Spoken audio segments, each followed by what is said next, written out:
দেখলি বাবু, এই বৌদিটা পাদ মারিছে। পুরো পাদের কি জোর দেখেছিস? পুরো চাটা কাঁপিয়ে দিল। আপনার বৌমা মুখের উপরে দুবার পা দিয়ে চলে গেল। মেয়ে দেখতে এসছি না পাদ খেতে এসছি? এটা একটা ভদ্র মানুষের কাজ। তুই আর পাদার জায়গা পেলি না?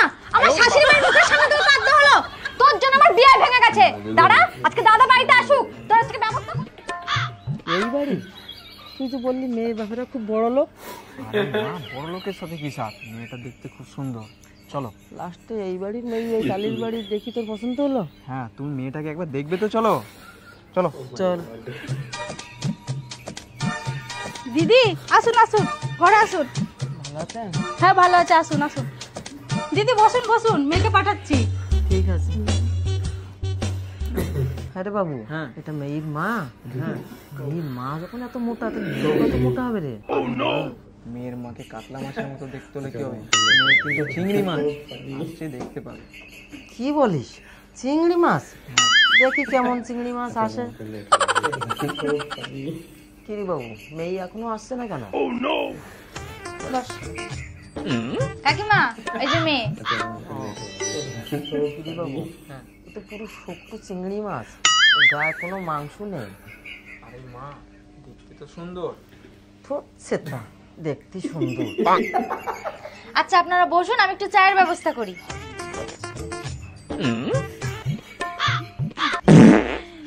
যা সালা, তোদের সামনে পেতে দিলাম, খেতে পারলাম না। কেটে পড়ি। বাবু, কি একটা পচা পচা গন্ধ খাচ্ছে না? পেদি দিলে? তাহলে মেয়েটা মনে হয় কি বিচ্ছিরি গন্ধ হচ্ছে।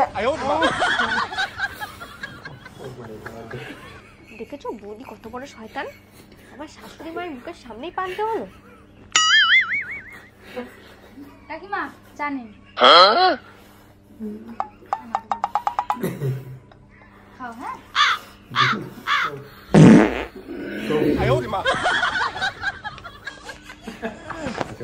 দেখলি বাবু, এই বৌদিটা পাদ মারিছে। পুরো পাদের কি জোর দেখেছিস? পুরো চাটা কাঁপিয়ে দিল। না, এ রসা আর খাওয়া যাবে না। এ রসা দুসাওয়া হয়ে গেছে। ধর দিদি। কি হয়েছে দিদি? এটা কি অভদ্রতা হচ্ছে?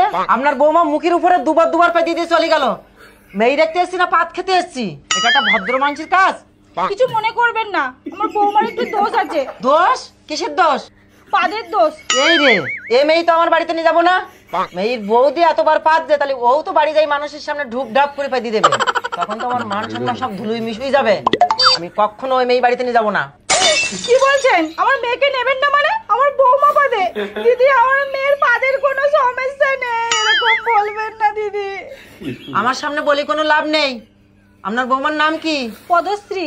পদশ্রী না রেখে ওটা পাদশ্রী রাখুন। সারাক্ষণ মানুষের সামনে পেদি বেড়ায়। এ বাবু চল, ঘর চল। এই পাদের ফ্যামিলিতে তোকে বিয়ে দেবো না। চল। আরে মা, মেয়ের বৌদি পাদে, মেয়ে তো পাদে না। বিয়ে করতে দোষ কি? আরে ও বাড়ি যাইয়ে ওটা মানুষের সামনে পাদবে ঢুক ঢাপ করে, তখন তোর মান সম্মান যাবে। আরে বাবা, পাদবে না। কি আমার মুখের উপরে কথা? এই পাদের ফ্যামিলিতে তোকে বিয়ে দেবো না। চল ঘর চল। চল। ওই যাবেন না দিদি, আমার মেয়ে পাদে না দিদি, যাবেন না দিদি। যাবে না মানে? আপনার বৌমা দুবার মুখের উপরে পা দিয়েছে। এই ফ্যামিলিতে আমি ছেলে বিয়ে দেবো? কোনোদিন হবে না। দিদি যাবেন না দিদি। চল ঘর চল। যাবেন না দিদি, যাবেন না। চল। দিদি যাবেন না। মা, এটা কি হলো?